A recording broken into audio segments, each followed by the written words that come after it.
Olá.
Olá.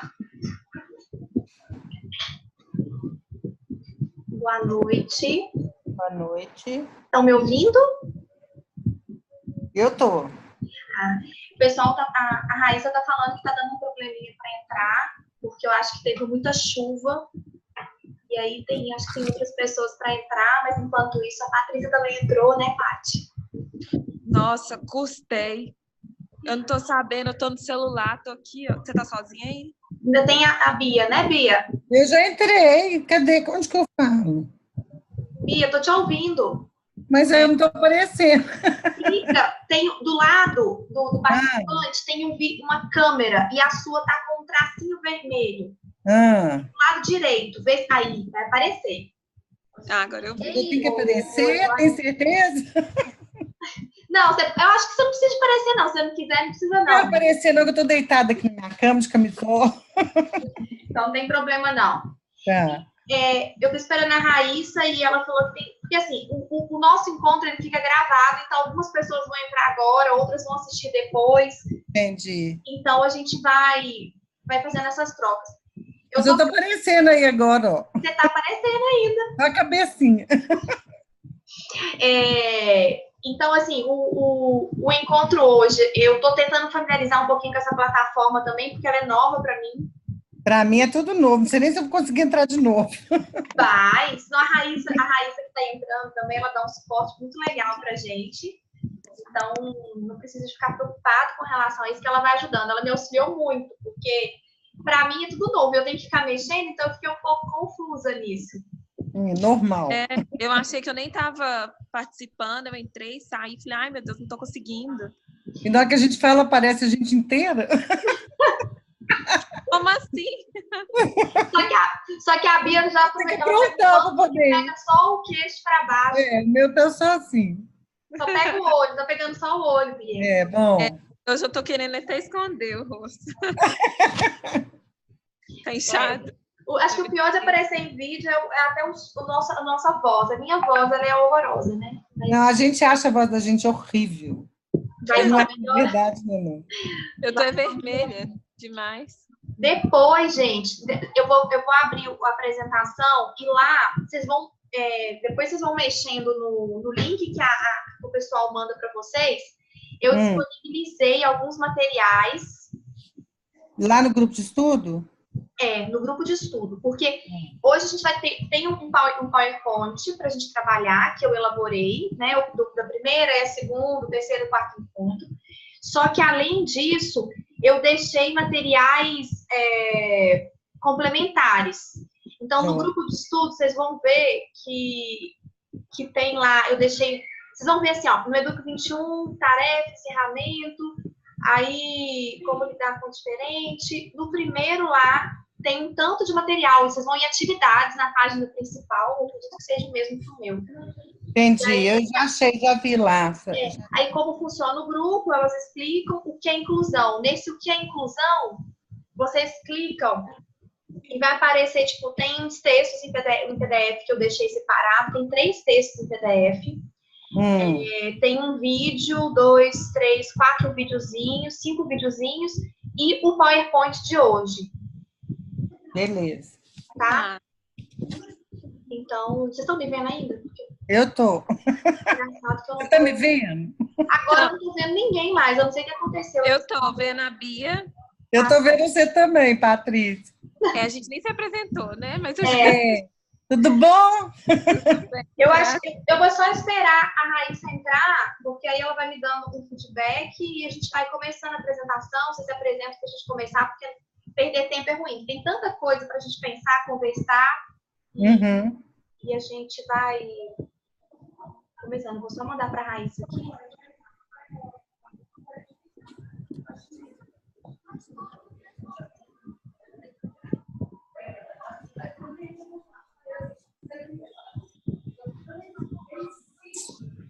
Mas vamos lá. Enquanto isso, a Raíssa me responde. Bom, deixa eu fazer minha apresentação formal, porque vocês, as duas, me conhecem, mas tem muita gente que vai estar aqui no grupo que não me conhece, né? Então, eu sou psicóloga, eu sou graduada em psicologia, eu sou pós-graduada no modelo Denver, né? Sou certificada, estou fazendo certificação internacional no modelo de Flow Time. E primeiro, assim, eu quero agradecer a oportunidade da Eduque 21 de estar aqui hoje, começando a levantar uma bandeira sobre a inclusão, para falar um pouquinho sobre as questões, né, do diferente, do que é ser diferente, de como hoje o mundo vai se adequar a isso, né, porque eu vejo que cada dia mais a preocupação não é simplesmente a gente realizar a inclusão, mas é compreender o outro, é se colocar no lugar do outro, é entender por que o outro vai fazer ter um determinado comportamento ou realizar uma determinada reação naquele momento que ele é induzido a isso. E eu percebo que os profissionais, assim, eles estão cada vez mais voltados a pelo menos estudar ou entender ou ler sobre algo do tipo, porque o índice de crianças com atraso no desenvolvimento, eles estão crescendo cada vez mais. Então, assim, oi, Raíssa, boa noite. Então, assim, eu quero agradecer realmente a oportunidade da Eduque 21 para que a gente possa levar, principalmente para a questão da pedagogia, para os professores, um olhar diferenciado, né? Eu viajo muito para atender em muitas escolas, faço muitas palestras, faço supervisão de profissionais, e eu vejo o crescente dos profissionais da pedagogia. Porque, assim como eu acho que na psicologia, quando nós nos formamos, a gente não é ensinado a como lidar com a inclusão, né? Até porque vem tido um crescente, né, agora, nos últimos anos. Então, assim, é importante hoje que vocês estejam aqui, que a gente consiga multiplicar isso, né?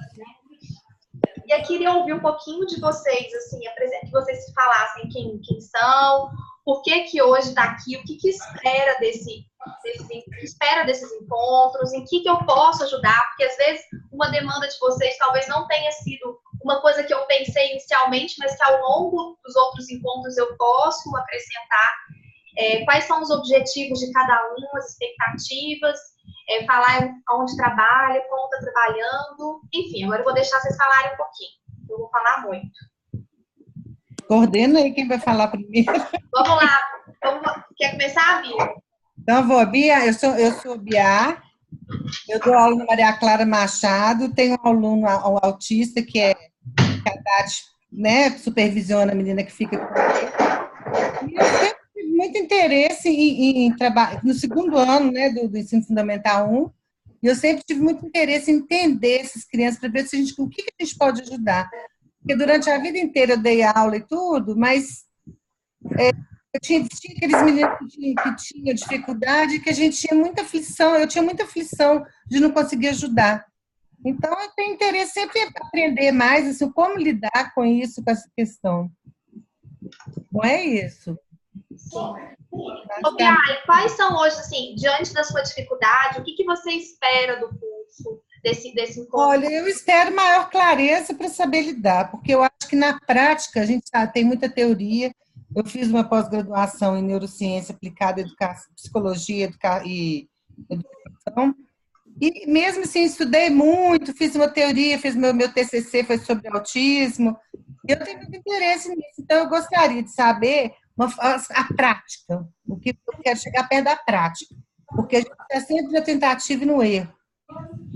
Estão seguindo a intuição da gente. Eu queria ter uma base mais sólida. Olha, isso que eu queria. Para lidar com essa questão do autismo. Tá. Ok. Paty? Bom, então, meu nome é Patrícia, sou psicóloga, atualmente trabalho, né, junto com a Tati, faço parte da equipe da Tati. A Tati é minha supervisora, né, eu falo que além de ser supervisora, é meu braço direito e esquerdo, minha professora.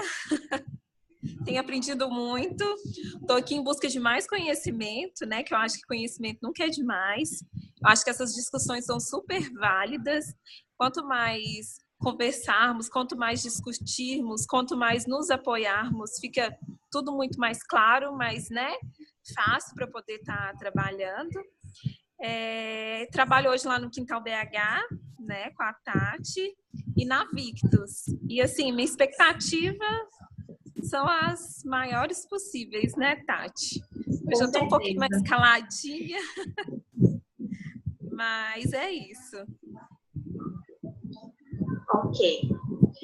Paty, qual que é a sua expectativa? Assim, o que você espera de ouvir nesse grupo de estudo? O que você gostaria como profissional? Assim?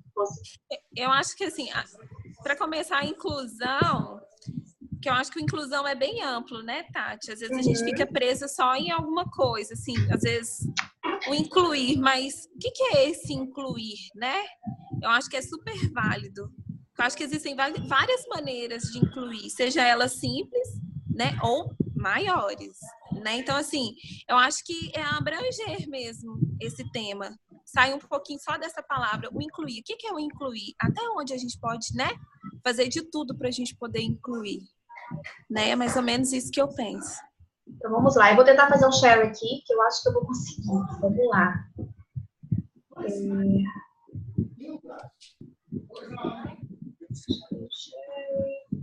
Raíssa, você tá me ouvindo? Tô sim, tô te ouvindo. Me ajuda, só me auxilia aqui. Eu vou fazer o share, né? Isso. E eu clico, tem Basic Advanced. O que eu faço? Ou eu clico só no share embaixo? Você, lá no Google Sala de Aula, você clicou em apresentar? Deixa eu ver.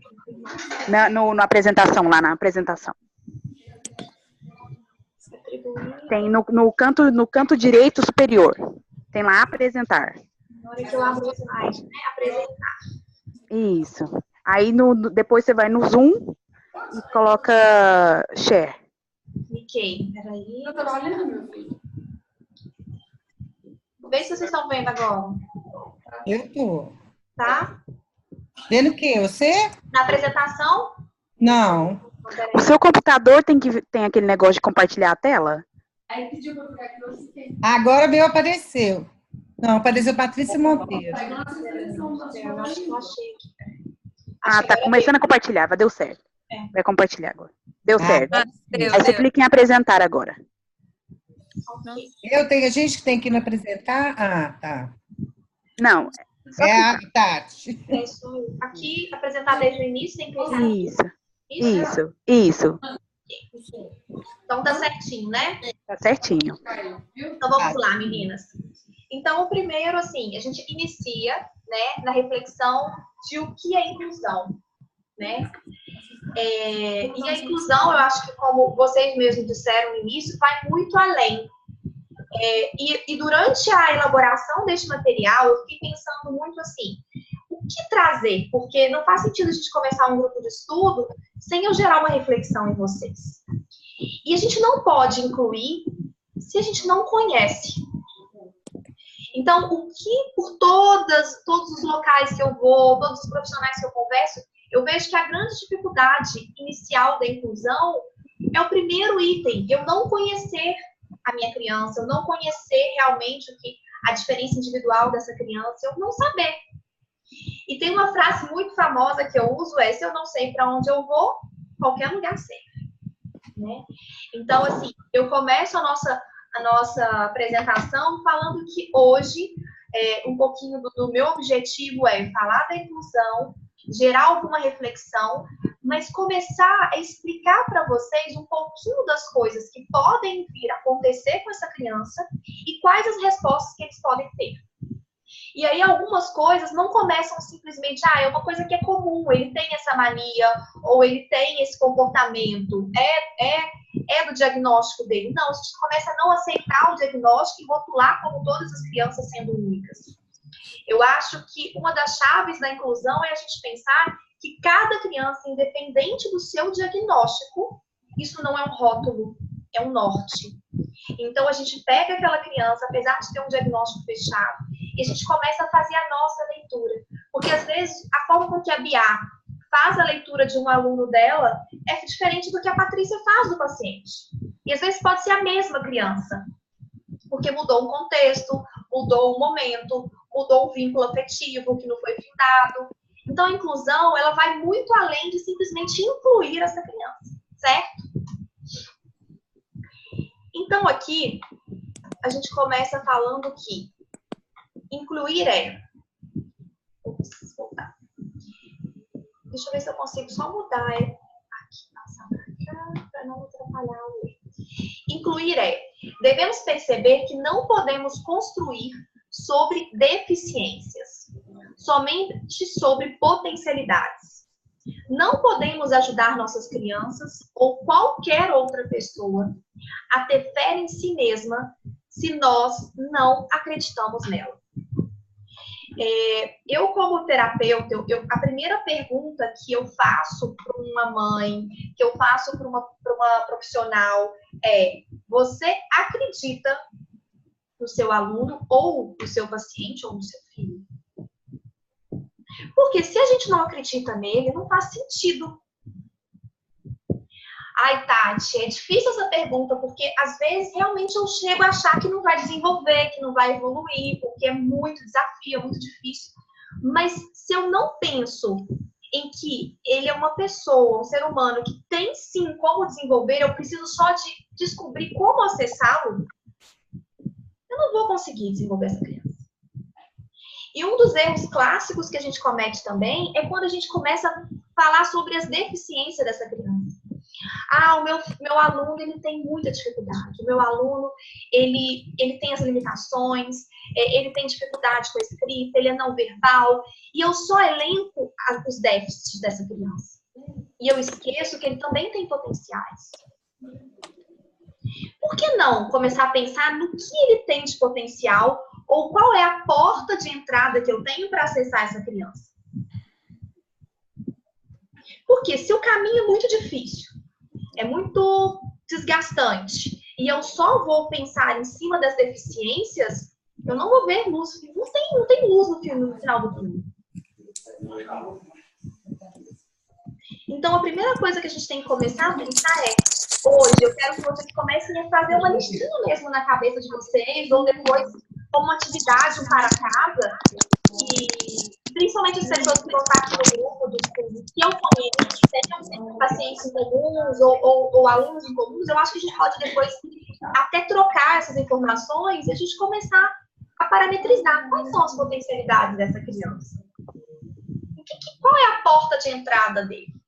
Eu queria que você começasse a escrever, porque a partir do momento que a gente para refletir, a gente começa a compreender mais. Né? A gente incluir não é colocar a criança numa sala de aula e fazer ela seguir a rotina. É dar suporte para que ela tenha uma qualidade em sua rotina escolar e fornecer as adaptações necessárias. E eu acho que a Bia, como professora, ela pode responder melhor do que ninguém. Isso é fácil, Bia? Não é fácil, não. Eu tento de tudo, mas eu acho que a porta principal de entrada é a afetividade. Eu acho que a gente tem que começar a primeiro conquistar a criança de modo afetivo, que é o que eu tenho feito, e que tem resultado, você vai voltar lá, você vai ver.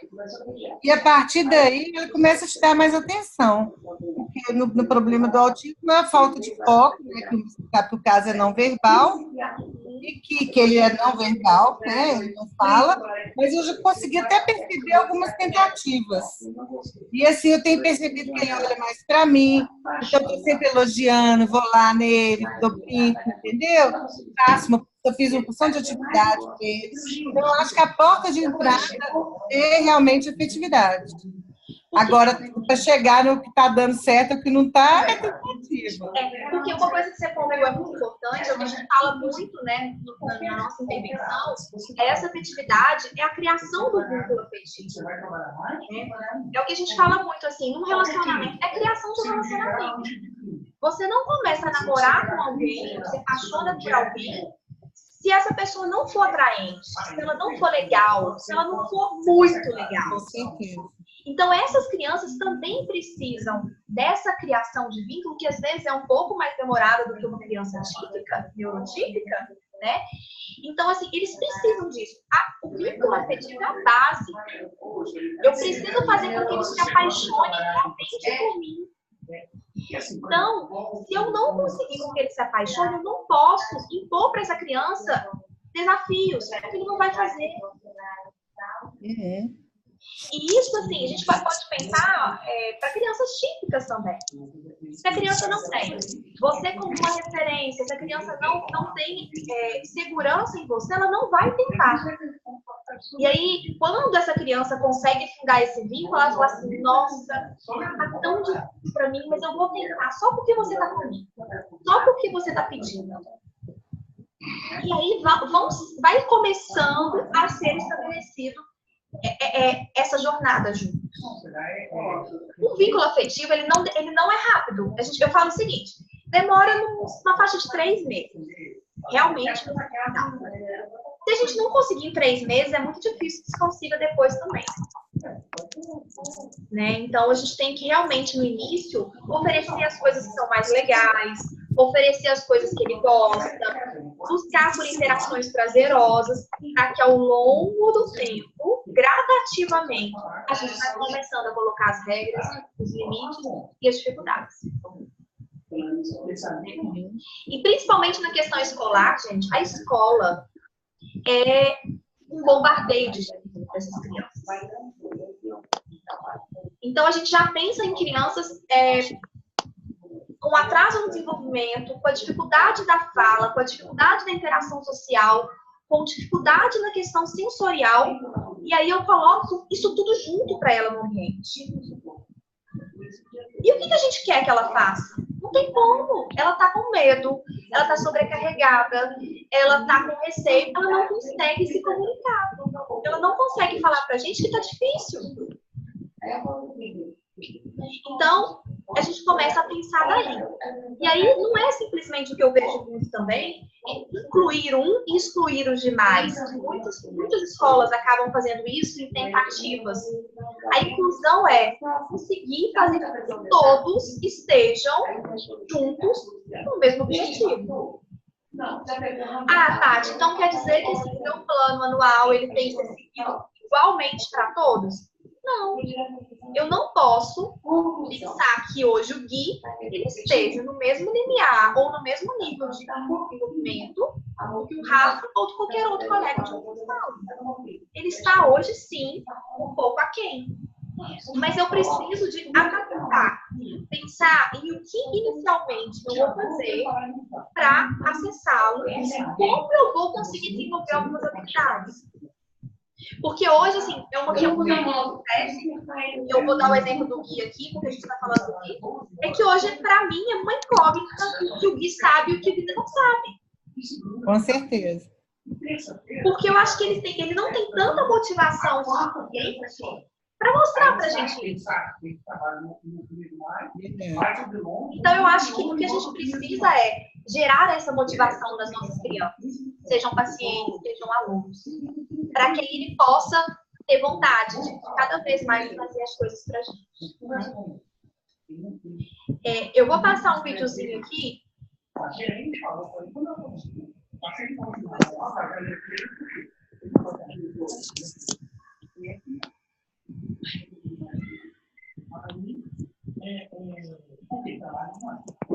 que esse cara não? É porque chegou lá, longo, bravo, eu vou tentar isso. Ó, o que está fazendo doença? Pagar e pagou. Um problema do PND da emergência, basicamente ele estava no contentor. Só que ele tinha que ter também. Se era, podia ser, então, tipo, esses mais velhos, mais batidos, eles podem ir com o carro. Já era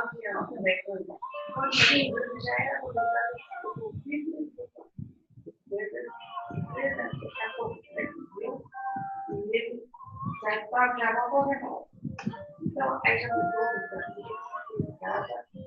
já está doido, já trabalha. E ele,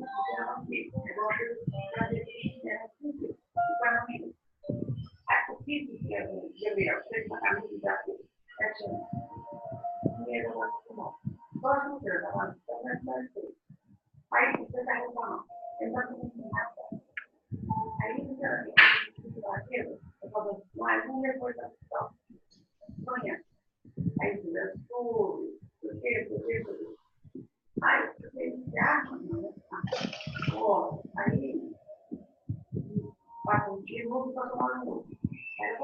de novo, tá? Os médicos queriam. Fizeram para mim agora? Isso, gente, eu vi tudo, mas lá. Fica não tem cuidado aí, não tem nada, porque.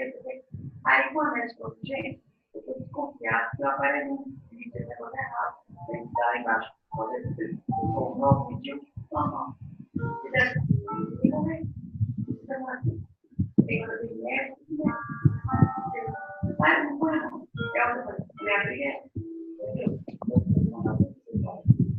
E a coisa fala, eu vou ajudar. Então, vocês não podem dar. Não, chega. Você não está bom.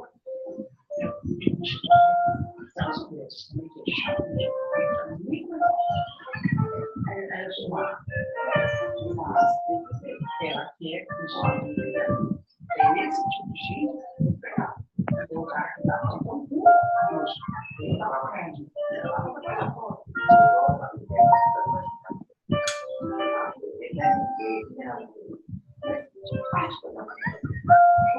No tema hoje, vai dizer,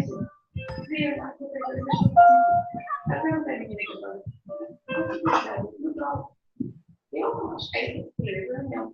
Nada como você for. Mas se não for, vamos ter em geral, sabe? Eu preciso de gente que faz parte, de gente.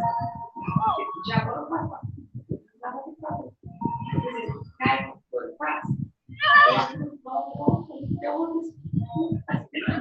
Falta não. Então, eu quero ter agora.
Qual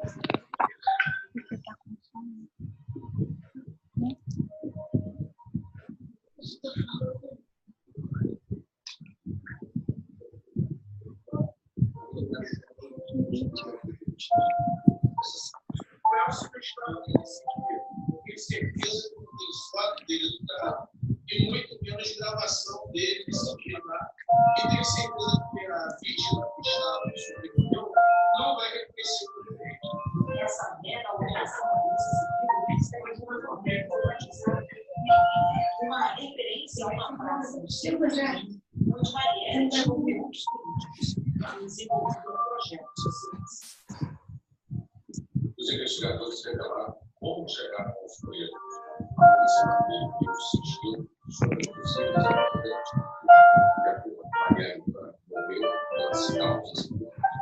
363 dias de espera. A resposta para uma das perguntas mais repetidas sobre o que tratou Marielle e Anderson parece ter chegado ao ponto. Os investigadores prenderam os dois prefeitos, família Mestre e Elton Queiroz, mas avisaram que não liberaria todas as provas. Nós tínhamos a informação que era ele pelo carro. Então eu tenho que confirmar isso. Como eu faço isso? Testemunha? Mas não dá certo. Aí, as investigações dos governadores não publicaram o primeiro e revelaram as pessoas de forma não só para o tribunal, como algumas coisas porque isso pode prejudicar a saúde do seu local para apurar o possível problema. Vamos lá. A polícia chegou até o banco da vontade como assassino. Estão me ouvindo de novo? Tá dando uma interferência engraçada, Tati, Acho mas que alguém está com o microfone ligado. será que é eu?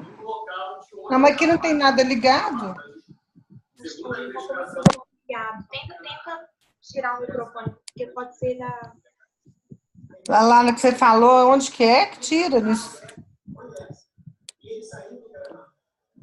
No cantinho direito, tem o desenho de uma câmera e de um microfone. Clica no microfonezinho para fechar. Que aí, quando vocês quiserem falar, é só clicar para mim. Mas aqui, vamos falar um pouquinho do vídeo. Apesar de ser um vídeo com muita imagem, eu acho que é um vídeo que, todas as vezes que eu assisto, eu consigo imaginar muitas coisas diferentes nesse assunto de inclusão. Né? Que analogia vocês fizeram ao ver esse vídeo? O que remeteu no dia a dia e nessa questão da inclusão para vocês? Comprou pela internet uma caixa impregnada.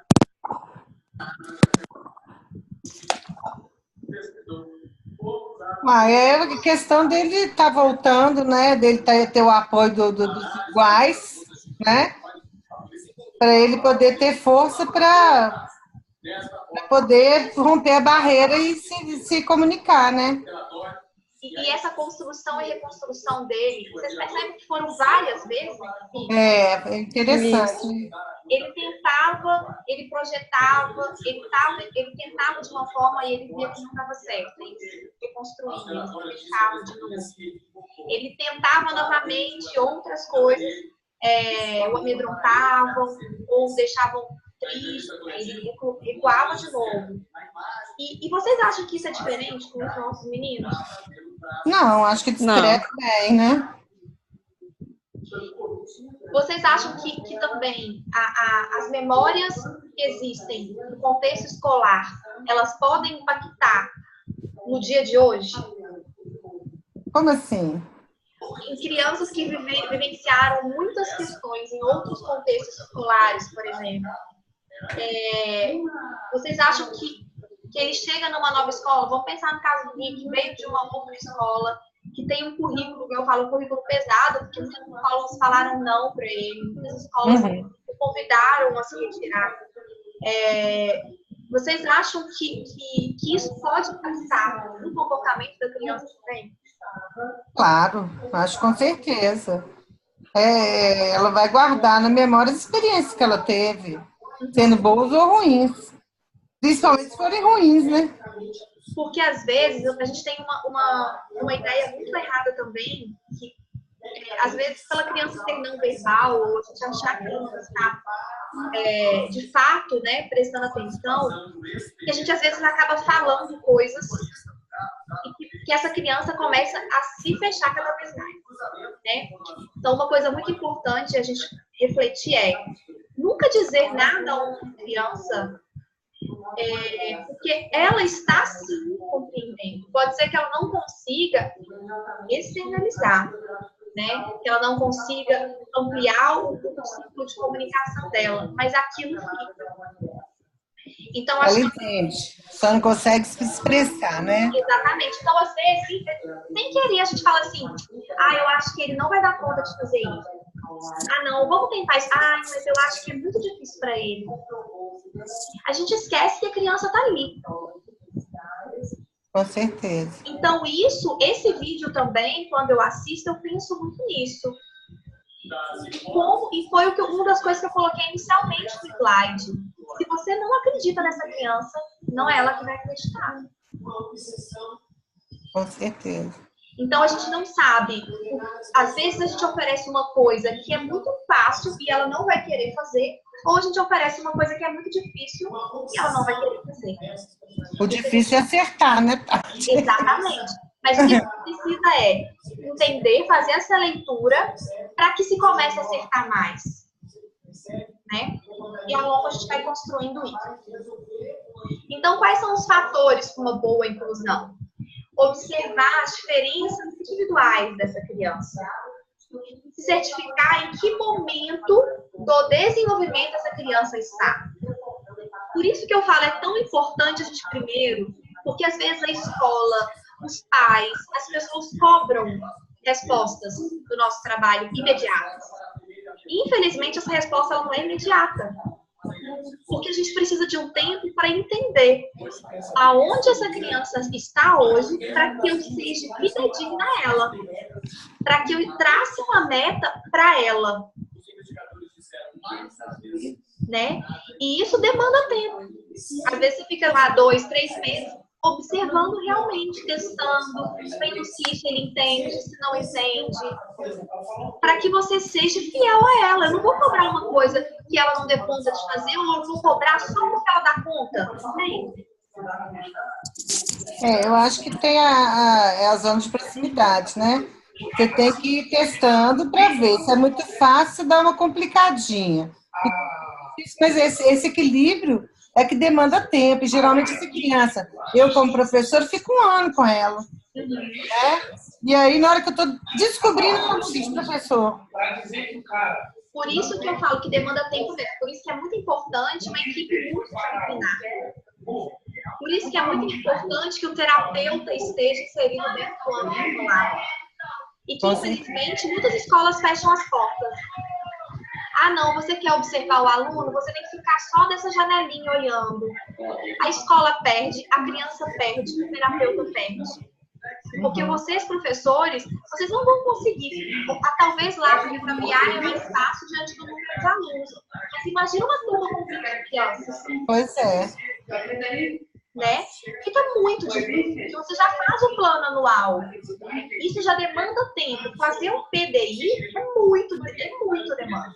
Vocês não têm tempo para isso. Mas a gente tem que entender que não existe inclusão, que não existe formas para que a inclusão seja feita realmente. Porque para a gente começar uma inclusão para fingir que está fazendo, e não existe inclusão se eu não sei das diferenças individuais da minha criança, o que ela precisa, o que ela sabe. E não existe inclusão se eu não tenho que dizer isso a essa criança. E aí, como o Brisbane, né, que fala muito bem, devemos adaptar o programa à criança, e não a criança ao programa. Mas aí não vira uma educação especial? O que? A adaptação de um programa? Não é adaptação de um programa. Se você começa muito a diferenciar as atividades, né, da idade, porque por causa da deficiência em alguns aspectos, Isso aí não vira mais uma educação especial, que é o que a gente luta contra? Sim, mas agora vamos pensar no caso do Gui, né? Que é uma criança que tem um atraso significativo. Hoje, o Gui, eu inseri-lo de uma maneira também muito próxima à realidade dos outros, ele vai se responder? E eu não tenho que pensar no desenvolvimento dele. Você, professor, não pensa no desenvolvimento igual do professor criança? Claro. Então, será que não é muito mais viável, dentro do que a gente tem, adaptar para que ele pessoa se sinta motivado de viver cada vez mais? É mais fácil. É o que a gente tenta fazer. Porque, assim, quando a gente fala assim, Tati, mas ele sempre vai na sala o tempo todo com os colegas fazendo as mesmas atividades. Se ele não der conta, eu não vou forçar uma atividade, eu vou trabalhar outras coisas. Então, tem momentos que, às vezes, uma criança realmente não vai dar conta de ficar naquela disciplina. E eu não posso adequar o programa à criança. A criança ao programa. Eu tenho que adequar o programa.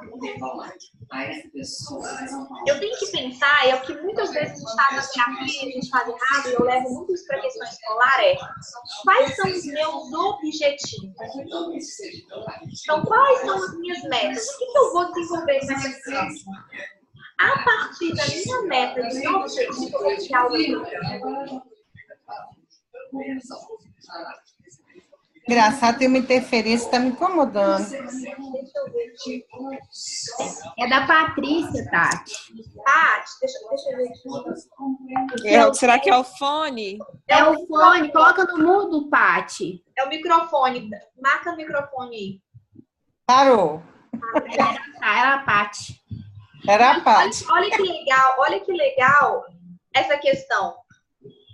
O que a Bia trouxe é muito interessante. Tipo assim, uma coisa externa está me incomodando. Eu não estava conseguindo concentrar, cada uma voz falando. Agora imagina isso para uma criança com atraso no desenvolvimento. É verdade. Uma coisa tão pequena, mas que às vezes para ele se torna tão gigante. E a gente não para pensar nisso.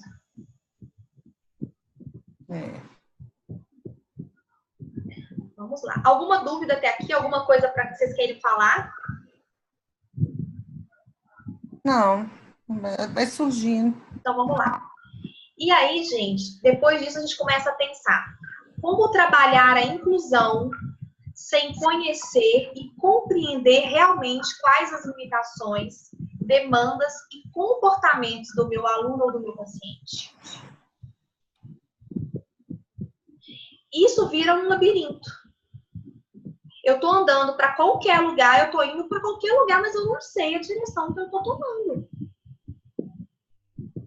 Porque eu não conheço primeiro a minha criança, eu não sei o que ele sabe, o que ele não sabe, eu não sei o porquê ele me responde por alguns momentos daquela forma, e qual é a demanda dele. Pois é, como descobrir? A primeira coisa, como descobrir? A gente realmente tem que começar a observar. Eu falo uma coisa que eu falo muito com as meninas assim, na dúvida, pare e observe. A criança vai te dar uma pista. E assim, começa a ficar muito nítido pra gente, por exemplo, quando a gente começa a observar alguns comportamentos que a criança começa a me mostrar e eu sei que ela vai desorganizar, e eu sei que ela vai desregular. E eu começo a fazer uma leitura muito melhor dessa criança. E eu já começo a antecipar. Porque o importante é não deixar essa criança ter uma crise tão grande a ponto que ela se desorganize ou se desregule. Se eu conheço ela, eu não vou deixar isso. Se eu conheço ela e eu vejo, por exemplo, que a sala às vezes está com barulho ou que ele está começando a ficar mais agitado, eu já sei alguma coisa que acalma ele, eu direciono para esse lugar e depois eu volto para a sala.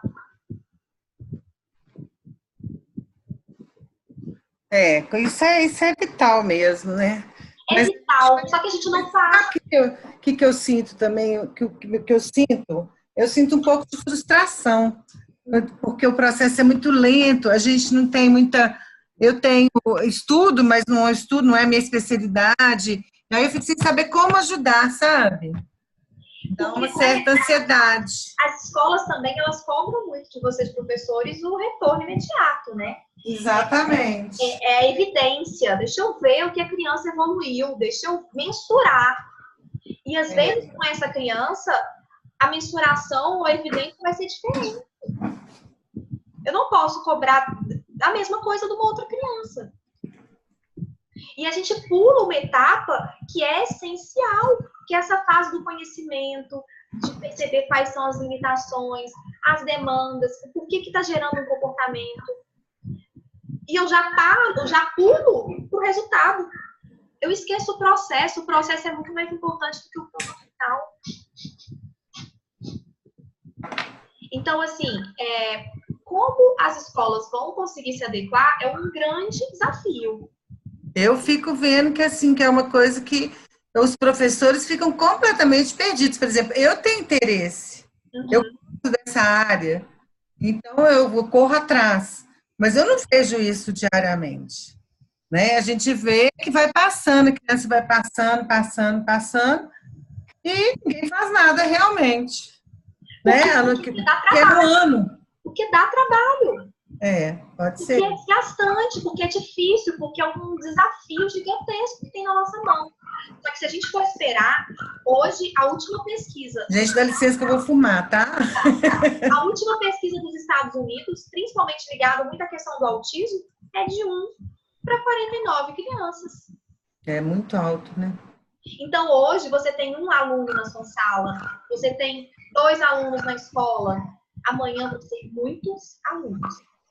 E se a gente continuar com essa mentalidade que é inclusão, tem que ser padrão, a gente não pode fazer isso ou aquilo outro, e a gente desmerecer todo esse trabalho que tem que ser feito antes, ela nunca vai acontecer.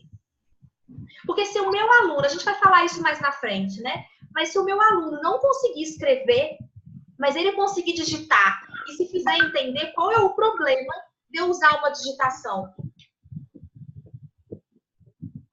de trabalhar ele para uma digitação, se eu deixar cada vez mais funcional. Qual é o problema de, ao invés de eu oferecer, dele fazer uma prova como qualquer outra criança, ele não possa fazer um X, ele não possa me mostrar uma imagem, ele não possa me explicar o que ele aprendeu de outra forma? Então, a gente tem que começar a pensar nisso, né?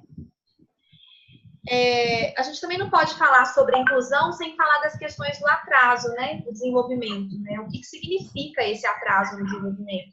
Que a gente ouve cada vez mais falar em atraso no desenvolvimento. Então, é quando um bebê apresenta algum tipo de atraso, mesmo que a mulher tenha tido uma gestação saudável, um parto sem intercorrências, e o bebê seja aparentemente saudável.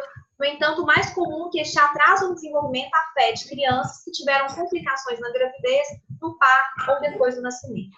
Se você me falar assim, Tati, quais são os motivos hoje de existirem os atrasos no desenvolvimento? Vou falar ali um pouco. Não existe um único gatilho, existem vários. Né? A gente sabe hoje que os pais estão sendo cada vez mais velhos, estão sendo pais, a idade, né, avançada, tem algumas pesquisas que pontuam sobre isso. Sabemos que as questões nutricionais, elas têm um grande impacto sobre isso. Existe uma guerra, uma briga, se vacina ou não, tem a ver com questões de atraso no desenvolvimento. A questão de metais. Existem cidades, estados em que existe um nível maior de crianças com atraso de desenvolvimento por contaminação. Então, são inúmeros fatores, né? E quais são esses sintomas, né?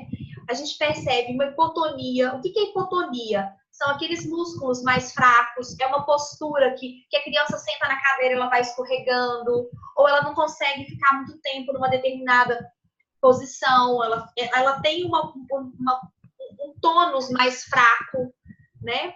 Uma dificuldade a gente segurar a cabeça aos 3 meses, não consegue sentar sozinho até os 6 meses, não começa a engatinhar antes dos 9 meses, não anda sozinho antes dos 15 meses, não consegue comer sozinho antes dos 18, não fala mais de 2 palavras para formar uma frase aos 28 meses, não tem um controle, né, do xixi nem do cocô após os 5 anos, tem dificuldade com a habilidade de linguagem e compreensão da fala da criança, dificuldade para desempenhar ações básicas de cuidados, que a gente chama de ABDs, né, que é rotinas de vida diária, como lavar as mãos, vestir a própria roupa, dificuldade na coordenação motora ampla, que é responsável pelas ações dos músculos, como andar, nadar, pular, dificuldade da coordenação motora fina, né, pequenos músculos. Então, assim, gente, existe aqui, eu coloquei alguns deles, diversos sintomas que mostram uma questão de atraso no desenvolvimento. E hoje, uma das coisas que a gente vê também, que pode ser um fator que tem aumentado o índice de crianças, né, que estão sendo diagnosticadas, que muitos falam assim, nossa, mas virou moda, toda criança agora tem atraso no desenvolvimento, antigamente não era assim. A gente sabe que tem a questão da informática, do nível, né, chegando a cada vez a maior número de pessoas. A gente sabe também que cada vez mais está sendo disseminado os marcos do desenvolvimento. Então, quando se começa a ver que algo não está indo, né, condizente com o marco do desenvolvimento, o pai já corre atrás, já começa a questionar. Então, aqui tem alguns modelos. A gente tem também as possíveis causas do transtorno, né? Que é um atraso no desenvolvimento neuropsicomotor, que pode ser causado devido às alterações, que pode ter acontecido no ato da concepção, que é no momento, né? Durante a gestação, durante a gravidez, desnutrição da mãe, doenças como rubéola, trauma, no momento do parto, alterações genéticas como a síndrome de Down, a gente tem síndrome de Rett, tem inúmeras outras síndromes. Após o nascimento, como doenças, traumatismo craniano, fatores ambientais, como desnutrição. Quando o bebê nasce prematuro, ele tem maior risco de atraso no desenvolvimento também. E as crianças diagnosticadas com paralisia cerebral têm maior risco de atraso no desenvolvimento também, né? E esse diagnóstico, assim, ele é de responsabilidade de quem? Né? Então, eu sempre coloco que o diagnóstico, ele é um diagnóstico clínico.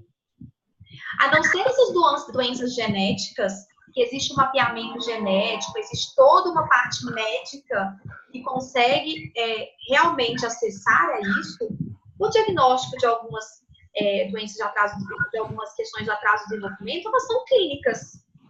E tem que ter uma equipe multidisciplinar. E aí vem o médico, vem o psiquiatra, vem o neuro, vem uma terapeuta ocupacional, vem uma fonoaudióloga, vem uma psicóloga. E eu coloco a escola. Porque eu percebo que hoje muitas crianças começam a ser vistas com um atraso no âmbito escolar. E que aí é um problema sério, porque às vezes a escola pontua e a mãe toma ódio mortal dessa escola, né? Porque muitas das vezes até tira a criança, porque a partir do diagnóstico vem as fases, aceitação, negação. Então, a escola ela tem que estar atenta. Vocês precisam, sim, de observar se algo está errado e pontuar para esses pais.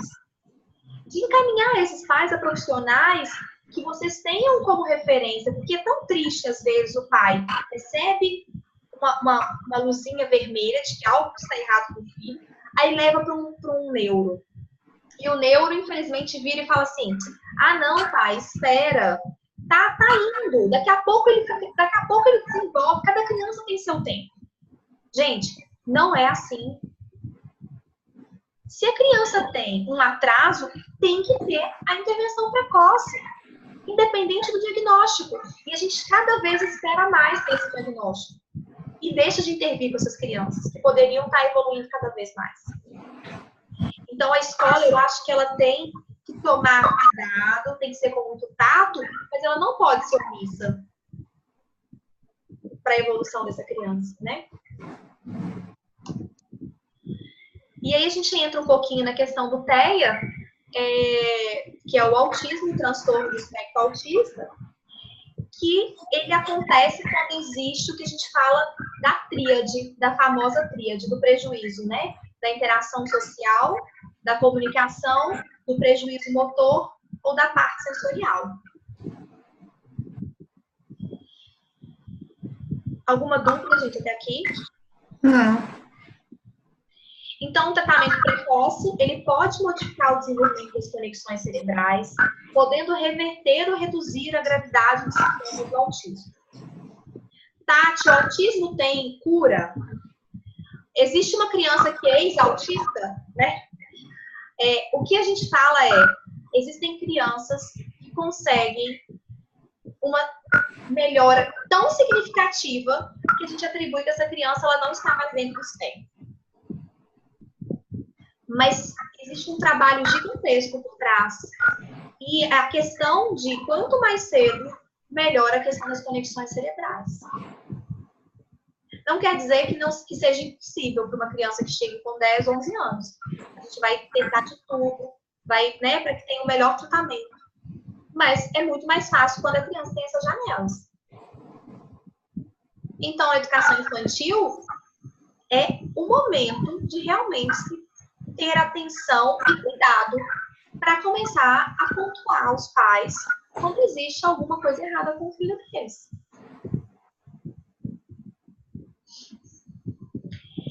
Aqui um pouquinho das características, né, do autismo. A gente coloca o domínio do processamento sensorial. A criança ela tem uma hipossensibilidade. O que é uma hipossensibilidade sensorial? É quando essa criança ela precisa de mais para sentir.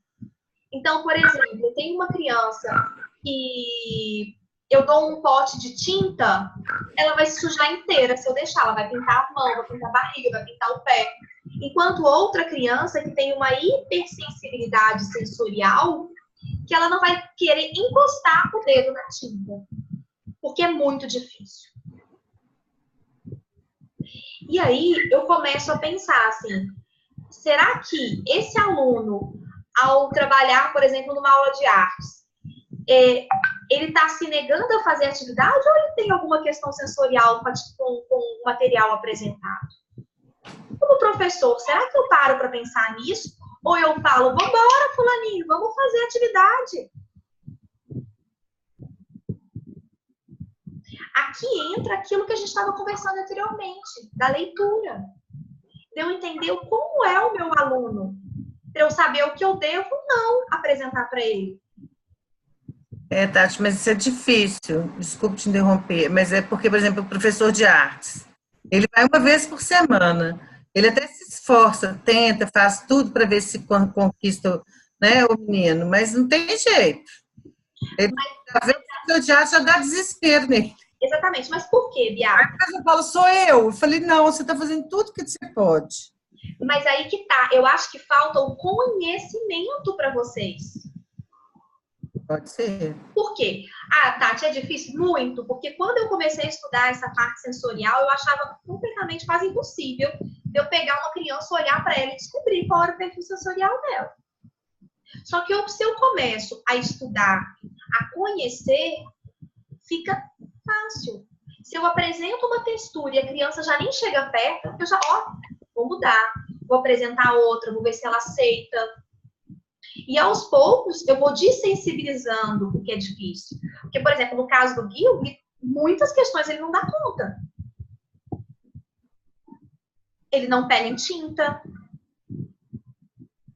Massinha ele já gosta. Massinha, dependendo da massinha ele pega, dependendo ele não pega. Então, o que eu quero que a gente comece a refletir eu tenho que começar a oferecer, sabendo que ele já não tem uma boa abertura para isso? Por que eu vou fazer isso agora, sendo que eu tenho outras possibilidades para acessá-lo? No caso do Gui, por exemplo, ele pode pôr e tirar, pôr e tirar, pôr e tirar. Ele tem essa questão. E eu estou aproveitando isso. Exatamente. Por que eu não aproveito isso para acessar a minha criança? Por que aí eu vou oferecer uma coisa que eu sei que ele não vai dar conta? Por isso que eu falo, não é fácil, mas também não é impossível. O que a gente precisa é fazer essa leitura. Mas para fazer essa leitura eu tenho que conhecer. A questão motora, né? A dificuldade da coordenação motora. Então, assim, existem coisas que antecedem a pega de um lápis. Será que a minha criança ela tem um tono suficiente? Será que ela consegue ficar sentada numa cadeira? Será que ela tem uma coordenação motora? Será que ela consegue pular com os dois pés? É tanta coisa antes da escrita. Então, por exemplo, tem alunos nossos que vocês podem achar que não, mas que muitas crianças com atraso, principalmente com autismo, elas têm crises convulsivas. Porque a questão da crise convulsiva, ela vem bem associada, é uma comorbidade bem associada ao TEA. E imagina essa criança ter descarga elétrica no corpo o tempo todo. Isso vai impactar na questão motora dela. E aí, às vezes, eu começo a forçar ela a pegar no lápis para escrever, ela não dá conta. E se eu continuar batendo nessa mesma tecla, ela não vai dar conta até o final. E aí, cada vez vai ser mais difícil, ela vai ficar mais desgastada, mais frustrada, e eu vou perder essa criança. Porque eu não estou indo pela porta de entrada dela. Estimulação e emoção. Tem crianças que têm uma alta reatividade emocional. São aquelas crianças mais agressivas, que respondem, que gritam, que choram. Tem uma criança que tem uma regulação emocional mais fraca, que é aquelas crianças mais hipo, que ficam mais paradas, que têm dificuldade de manifestar a sua emoção. Tem as crianças mais ansiosas. Isso aqui, gente, essa questão das características, isso não é só para criança com TEA. É para qualquer um. Se vocês forem começar a pensar e colocar isso em várias pessoas que vocês conhecem, vocês vão pensar, olha, o Rafa, ele é mais hipo. A questão emocional do Rafa, ela é mais fraca. O Gui tem uma alta reatividade emocional. Então, ó, enquanto com um eu vou muito, com o outro eu vou menos. A questão da cognição, né? Tem crianças que têm dificuldade com o pensamento concreto, resolução de problemas, de atenção, baixa iniciativa, empatia. Então, a primeira coisa que a gente tem que falar é, sempre que estiver falando com a sua criança, abaixa a altura dela. Tenta ficar sempre de frente para ela. Fala objetiva. Não adianta a gente falar 300 frases. Ah, olha só, a tia ficou muito triste porque você gritou, você chorou, você quebrou o material, isso não é legal. A criança já se perdeu. O processamento dela é mais demorado. Pense de maneira objetiva. Isso não. Agora é hora de educação física. Né? Tem a questão também da autorregulação, que é a falta de habilidade da autorregulação, que leva à impulsividade, à distração, o interesse obsessivo e limitado, o comportamento compulsivo e ritualístico. Então, às vezes, assim, a gente vê uma criança nossa fazendo um comportamento ritualístico, compulsivo, foi tirar. É um toque?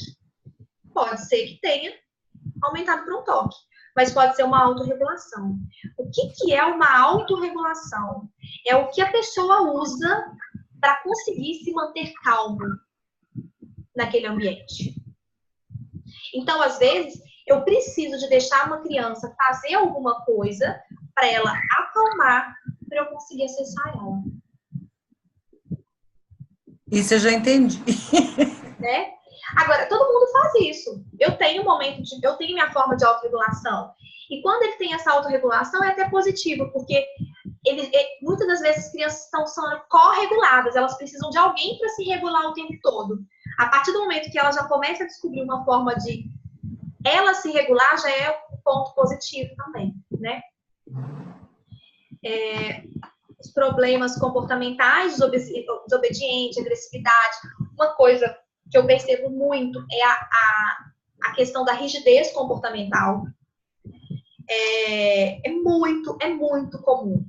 E aí, a gente fala assim, nossa, mas fulano tem que ser assim, tudo tem que ser assim. Tem que guardar nesse lugar, tem que fazer isso aqui. A rigidez comportamental é muito grande para essas crianças. E isso a gente tem que quebrar aos poucos. Se a gente for também sempre a ferro e fogo, ela se desorganiza por completo. É uma grande dificuldade. A linguagem, Para algumas crianças, elas têm ecolalia, né? Que a gente chama aquela frase que faz recortes de desenhos que eles costumam ver, de locais que eles passaram e ouviram, recortes de jornais. Então, eles repetem aquilo de maneira constante ou fazem uma linguagem em forma de script, né? Então, é muito comum isso no autismo também. Bom, e as diferentes necessidades especiais dentro do TEA, né? De acordo com o Piaget, o desenvolvimento cognitivo da criança passa por vários estágios. A criança não pode ser rotulada como sendo pertencente a um estágio específico, embora seus pensamentos e ações correspondam a um estágio específico. De forma similar, as ações de uma criança ou o seu pensamento seguem uma sequência de hierarquia de um estágio para o outro. A criança pode funcionar em diferentes estágios ao mesmo tempo, mas em cada estágio ela está a um ponto específico dessa ação. Complexo, né? Bem. E aí a gente volta naquela questão. Como eu faço, já que é tudo tão específico, é tão individualizado, para aplicar isso no meu dia a dia no âmbito escolar?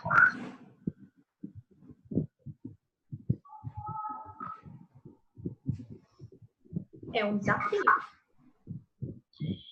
Eu não posso falar também dessa leitura, de como fazer uma leitura das nossas crianças, sem falar das sensações, né? Que a gente tem. Aqui eu coloquei 6, mas a gente tem até mais sentidos, vocês sabem disso, né? Tem a interocepção e outros sentidos, mas eu coloquei os 6, que é a visão, a audição, o tato, o paladar, o olfato e o que a gente e o sexto que a gente usa também muito é a propriocepção.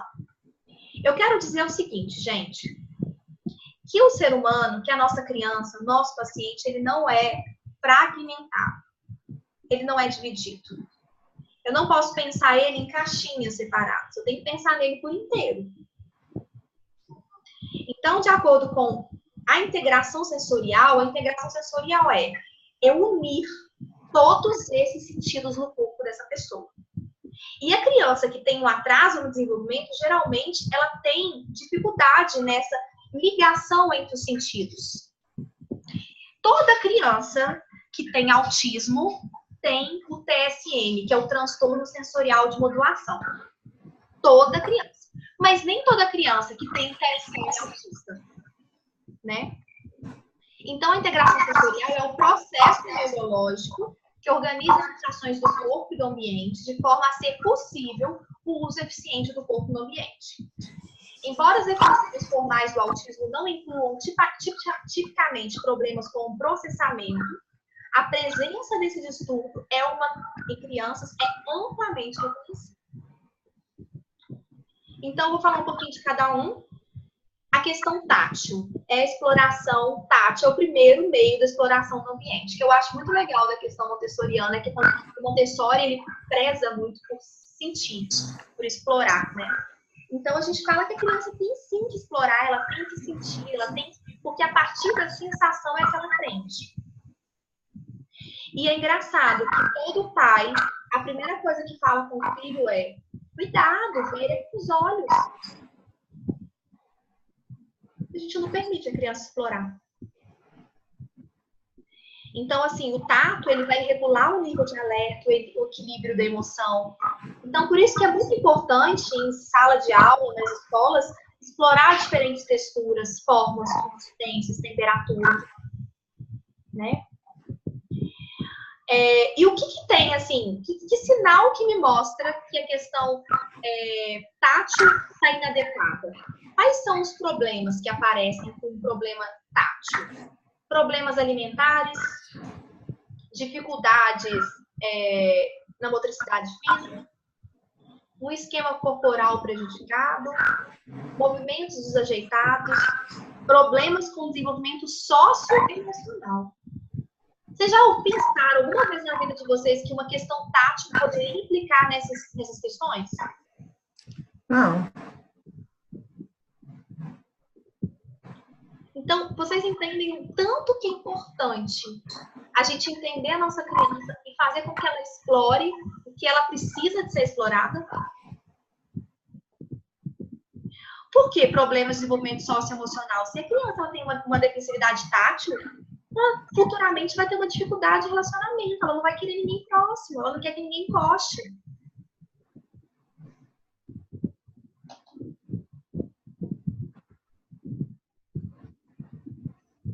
Vamos para o sistema proprioceptivo, que ele está relacionado ao esquema corporal, o equilíbrio, a coordenação motora, né? Diminuição do tônus muscular e no controle dos movimentos está ligado à questão da propriocepção. Uma coisa muito legal de falar é, lógico que a gente vai aos poucos aprendendo isso. Hoje eu sei que é muita informação para quem nunca ouviu falar em questões sensoriais, mas eu acho que são leituras muito importantes de serem feitas. Porque a gente começa a descobrir como acessar as nossas crianças com atraso, principalmente pela questão sensorial. Então, eu sei que, às vezes, o meu aluno ele pode acalmar quando eu seguro ele de uma maneira, não é agressiva, né, gente? Mas eu dou a propriocepção, que é aquele tato profundo que ele precisa. Quando eu abraço ele. Então, eu tenho que descobrir como eu faço isso com o aluno. Ou como a mediadora vai fazer isso para acalmá-lo. A questão do sistema vestibular. O sistema vestibular ele é o responsável pelo movimento e pela gravidade. Tem uma estreita ligação com os sistemas proprioceptivos e visuais. Ele tem um papel fundamental no controle muscular antigravitacional e manutenção da postura. Os receptores vestibulares estão localizados no ouvido interno e detectam informações sobre a posição. E o que me mostra que esse sistema está inadequado? Um controle postural inadequado, dificuldade em estabilizar o campo de visão dele, déficit no equilíbrio. Por exemplo, o Rafa Biar tem um sistema vestibular inadequado. É bem perceptível. Então, assim, se eu não consigo, por exemplo, o Rafa, para mim, ele tinha que ter um pé de postural. Ele tinha que ter uma adaptação com que ele conseguisse segurar o corpo dele melhor no momento da atividade. Porque ele vai caindo, ele vai escorregando. Eu tenho olhado muito a postura dele na cadeira, assim, tenho prestado bastante atenção. Sentar com o bumbum para trás, encostar na cadeira. Uhum. Mas você entende que essa questão vai impactar lá na frente. Uhum. Eu estou sentada aqui, eu não estou sentindo o meu corpo, eu estou flutuando no espaço. Eu não estou conseguindo nem prestar atenção no meu corpo, eu vou prestar atenção no que a professora está falando. Uhum. Aí, às vezes, fala assim, fulaninho, presta atenção, volta, você está voando. Ele está voando mesmo, o corpo dele está voando, está flutuando. Então, aí eu volto, não adianta a gente pensar só na questão pedagógica primeiro, se a gente não pensa nisso antes. Né? Então, o sistema visual, assim, o mundo é altamente organizado, né? Capacidades perceptivas, afinidade visual, sensibilidade à luz, discriminação de cor, qualidade da imagem. O contato visual é fundamental para a interação social. As crianças geralmente são muito visuais. Então, o que a gente pensa muito, vocês vão ver mais para frente, eu vou mostrar fotos, sugestões, é abusar da questão do visual quando é permitido, porque a rotina visual é essencial. Porque a criança que está vendo o que vai acontecer, ela tem uma previsibilidade, diminui a ansiedade dela. Aquela rigidez comportamental, ela diminui quando ela consegue compreender o início, o meio e o fim. E na escola, acontece muito assim. Começou uma atividade, a criança ainda está processando, ela tem dificuldade, ela tem um atraso, já acabou o tempo, começa outra. Mas ela não conseguiu terminar a anterior.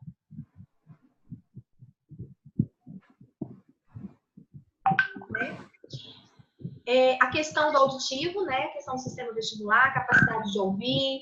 Tem crianças que têm muita sensibilidade na questão auditiva. A gente, às vezes, oferece um headphone, que é um bloqueador do som. Por exemplo, o Gui, eu percebo que alguns dias ele até foge do recreio, porque ele já está tão estimulado, ele já está tão em estado de alerta, que ele sabe que se ele ficar no recreio, ele desorganiza. Mas sabe o que tá achando que está sendo bom para ele? Eu tenho umas historinhas gravadas, daqueles disquinhos vermelhos, sabe? Ele começa a desorganizar, eu coloco a musiquinha, ele vai acalmando. Eu coloco a historinha, ele vai acalmando. Ele gosta. E é isso que é importante. A gente tem que descobrir qual é a forma de regular, qual é a forma de acessar essa criança. Mas pode ser que antigamente, Bia, na escola, não, mas ele tem que estar lá fora, é o momento da socialização dele. Eu tenho deixado livre, embora eu chame sempre para ir. Uhum. Sabe? Mas vocês entendem o que eu estou tentando mostrar para vocês? Uhum. É que às vezes vai muito além disso, vai uma questão sensorial, né? Aí fica a pergunta, né? Como é que a gente vai fazer isso numa escola que os professores não têm essa formação? É isso, mas é essa que é a Formação. chave. Exatamente, o que você está falando foi o que eu falei no início. É. Fala que assim, então tá, romantiza muito a inclusão, mas eu acho que as pessoas não estão... Acho que a gente está longe dela, longe. Não estão capacitando as pessoas da base para entender. Com certeza. Porque vai muito além de um PDI. Uhum. É de se colocar no lugar, de entender. De respeitar até essas dificuldades. Porque às vezes, igual você falou, a gente quer colocar o que é que ele que consiga ser como os outros, e não tem condição isso. Exatamente. Né? Tem. E nunca vai ser. E acaba vai virar uma guerra onde ninguém vai ganhar. Com certeza. Esse vídeo, vocês já assistiram esse vídeo? Não, acho que não. Eu acho que vai resumir muito bem sobre essas questões sensoriais. É um vídeo de sobrecarga sensorial. O que é sobrecarga sensorial? É quando a criança ela começa a captar todos os sentidos, ela tem uma dificuldade dessa integração sensorial e aí tem uma crise. O que muitos acham que é crise de birra. Então, ao longo do tempo a gente começa, é uma birra ou é uma sobrecarga sensorial? Que era uma das minhas maiores dificuldades no início, porque realmente é difícil de ver. Mas vocês vão ver um pouquinho desse vídeo e vão observar. Isso é no shopping. Eu acho que shopping e escola são os lugares mais desafiantes para ele. Muito estímulo. Muito.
I'm autistic and I just get too much information.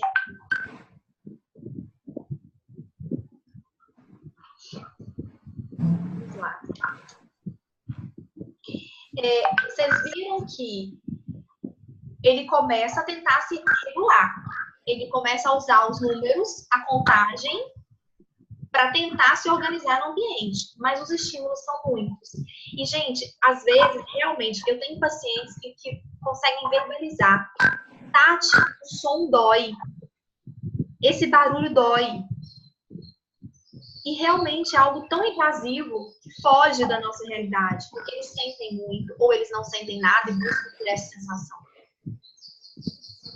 Eu acho que hoje o melhor do nosso grupo foi quando a Bia falou: gente, eu tô incomodada com esse barulho. Tava me incomodando, eu tava me sentindo igual menino no shopping. Exatamente. E isso é uma coisa que pra gente ainda é aceitável. E quando a criança tem um transtorno... Não, a gente consegue verbalizar, né, Tati? Exatamente. A gente consegue falar, tá me incomodando aqui, ó. E dá um jeito de parar. Ele não consegue. Não consegue. O que a gente tem que começar é descobrir como vai acessar e que ele consiga me explicar o que ele quer. Me mostrar que tá difícil. É um grande desafio. Eu acho que eu dei play de novo.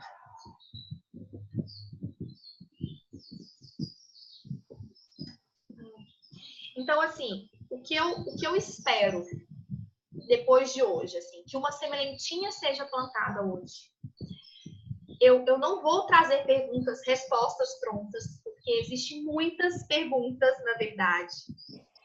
Eu quero que ao longo desses nossos encontros a gente possa ir construindo juntos. Então, hoje, assim, o que eu espero de hoje? Se eu sair com essas duas coisas plantadas em vocês, eu já fico feliz. Primeiro, concentre-se naquilo que eu consigo fazer e naquilo que eu não consigo fazer. É mostrar que eu começo a perceber o que o meu aluno, o meu paciente dá conta e o que ele não dá conta. E ouça todas as maneiras pelas quais eu tento me comunicar. E eles tentam se comunicar a todo instante. A gente, às vezes, não consegue fazer essa leitura. E o processo é mais importante que o produto final sempre. Então, assim, se de hoje, a matéria que a gente, né, que o material que eu tinha deixado para hoje é essa. Existe alguma dúvida? Vocês queriam pontuar alguma coisa? Próximo encontro é terça-feira que vem? Terça-feira que vem. Eu deixei para vocês aqui textos para vocês lerem. Então, se der para vocês darem uma lidinha, eu acho legal, porque são coisas que vão complementar o que a gente conversou hoje.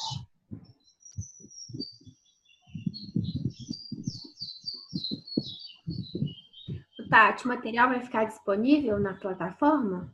Tá, já tá. Quer ver? Deixa eu ver se eu consigo abrir, se vocês conseguem ver. Apresentação. Não, mas depois eu procuro também, porque como eu chego já tá lá para eu ler, tá. Isso já tá lá no primeiro da inclusão. Uhum. Então é só vocês acessarem lá, que já tá, eu deixei dessa aula toda e já deixei os arquivos da PDF. Não, ótimo. Outros videozinhos que vocês possam assistir. Beleza. Tá? Tá bom. E aí, para a próxima, a gente começa... lá também tem discriminado, que vai ser em cada que vai ser trabalhado. Não, beleza.